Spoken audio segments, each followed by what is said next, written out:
میرے بھائیو، سورہ یاسین قرآن حکیم میں سورت نمبر ہے 36 اور یہ مکی سورت ہے. پارہ نمبر 22 سے شروع ہو کر پارہ نمبر 23 میں کمپلیٹ ہوتی ہے. پہلی 21 آیات اس کی پارہ نمبر 22 میں ہے اور باقی ساری سورت جو ہے وہ پارہ نمبر 23 کے اندر ہے. اور ظاہر ہے یہ پاروں کی ڈویژن جو ہے یہ توقیفی نہیں ہے، نبی صلی اللہ علیہ وآلہ وسلم نے تعلیم نہیں فرمائی، یہ بعد میں کی گئی ہے تابعین کے ادوار کے اندر. اس لیے پھر اس میں جو اس قسم کی قباحتیں ہیں صورتوں کے ٹوٹنے والی، یعنی ایک تو ہے کہ بہت آدھا آدھا ہو تو پھر قابل برداشت ہے. جس طرح کہ اب سورۃ الحجر کو دیکھیں، اس کی صرف ایک آیت پارہ نمبر 13 میں ہے، باقی پوری سورت جو ہے وہ پارہ نمبر 14 کے اندر ہے. اب وہ ایک آیت سے کیا ایڈوانٹیج لے لیا کسی نے؟ اگر وہ اس ایک آیت کو اس طرف کر دیتے تو وہ سورت ٹوٹتی نہ پاروں کی شکل میں.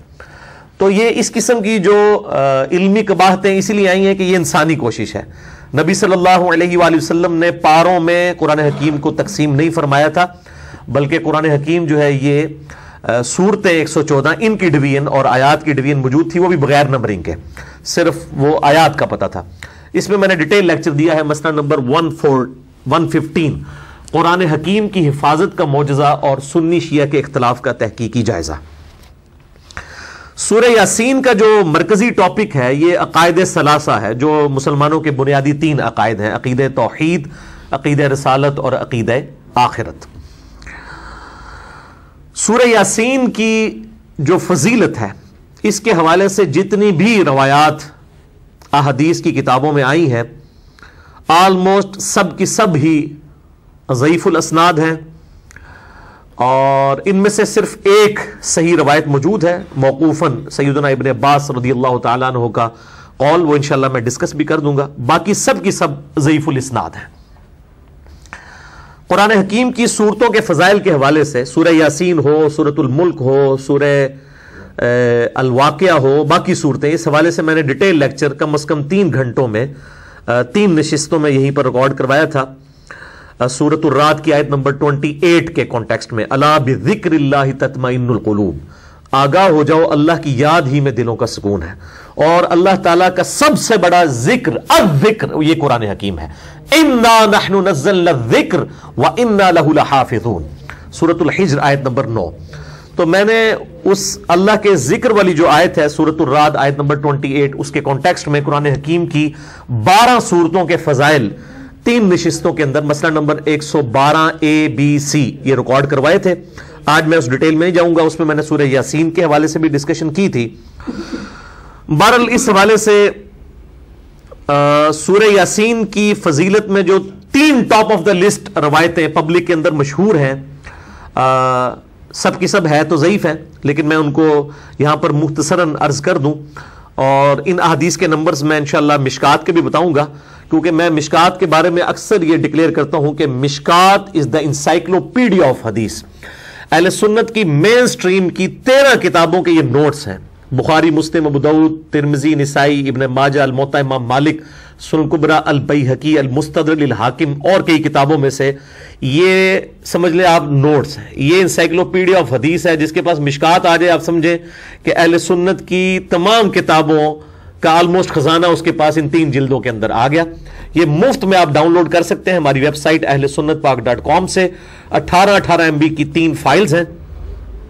شیخ زبیلی رحمہ اللہ تعالیٰ کی تحقیم اور تخریج کے ساتھ مشکات المصابیح، اور اس کے تعارف میں نے پورا لیکچر بھی دیا ہے مسئلہ نمبر 111B. جسے شوق ہو تو وہ ضرور دیکھیں. پہلی جو مشہور حدیث ہے اس حوالے سے وہ جامعہ ترمذی میں انٹرنیشنل نمبر کے مطابق 2887 اور مشکات میں ہے 2147 کہ آپ صلی اللہ علیہ وآلہ وسلم نے فرمایا کہ ہر چیز کا کوئی نہ کوئی دل ہوتا ہے، اور قرآن حکیم کا دل سورہ یاسین ہے. جو اس کی تلاوت کرے گا اسے 10 دفعہ قرآن حکیم پڑھنے کا ثواب ملے گا. لیکن یہ روایت جو ہے یہ اصول محدثین پر کمزور ہے. اس میں ایک راوی ہے ہارون ابو محمد، وہ مجہول الحال ان نون راوی ہیں جن کا کوئی پتہ نہیں ہے، اور لاپتہ راویوں سے جو روایتیں ہیں وہ محدثین کے ہاں قابل قبول نہیں ہوتی.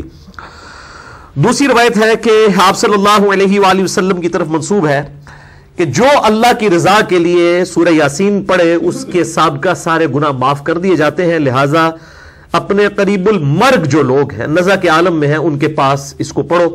یہ روایت شعب الایمان امام بیہقی کی کتاب میں 2458 نمبر ہے اور مشکات میں 2178. لیکن یہ روایت بھی جو ہے اصول محدثین پر ضعیف ہے، کیونکہ اس میں ایک راوی کا نام ہی کوئی نہیں ہے، رجل ان کے ساتھ ہی سند کے اندر آتا ہے بالکل.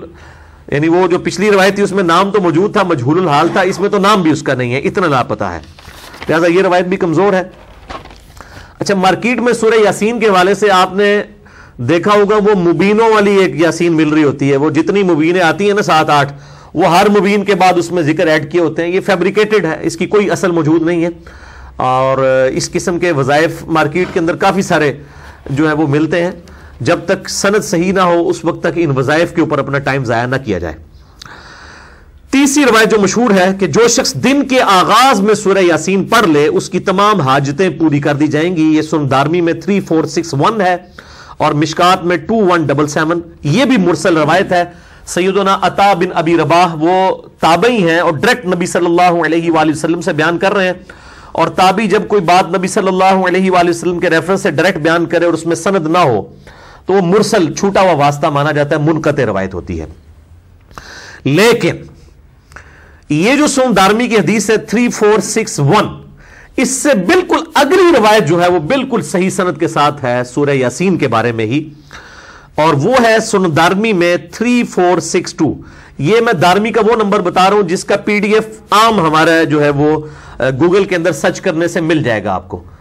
سنن دارمی میں 3462، اور اس کی تحکیم جو ہے وہ شیخ سلیم حسین اسد نے کی ہے، انہوں نے بھی اس کو روایت کو صحیح کہا.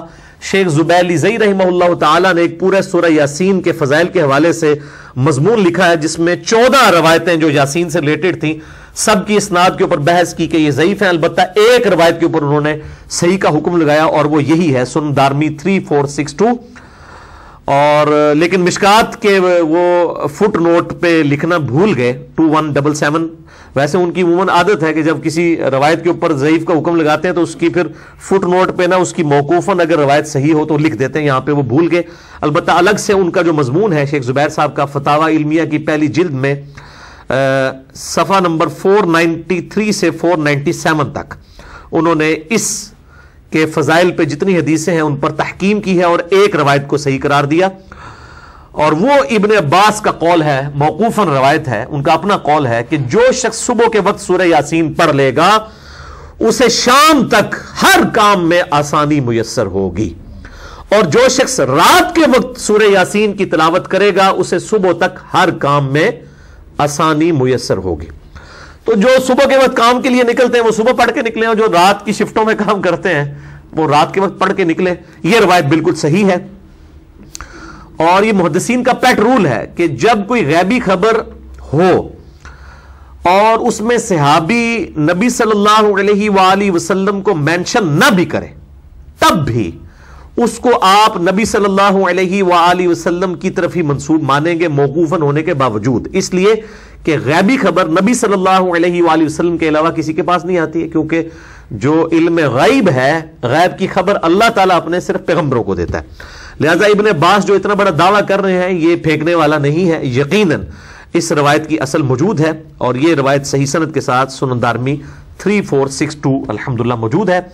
باقی صورتوں کے حوالے سے اگر آپ نے لیکچر سننا ہو تو مسئلہ نمبر 112 ABC میرے 3 لیکچرز یہیں پر ریکارڈ ہوئے تھے، یوٹیوب کے اوپر اویلیبل ہیں، آپ ان کو دیکھیں. 3.5 گھنٹے کی آلموسٹ سب ملا کے گفتگو بنتی ہے. ہماری ویب سائٹ اہلسنتپاک.com پہ بھی آپ کو وہ 3 لیکچرز مل جائیں گے انشاءاللہ تعالی.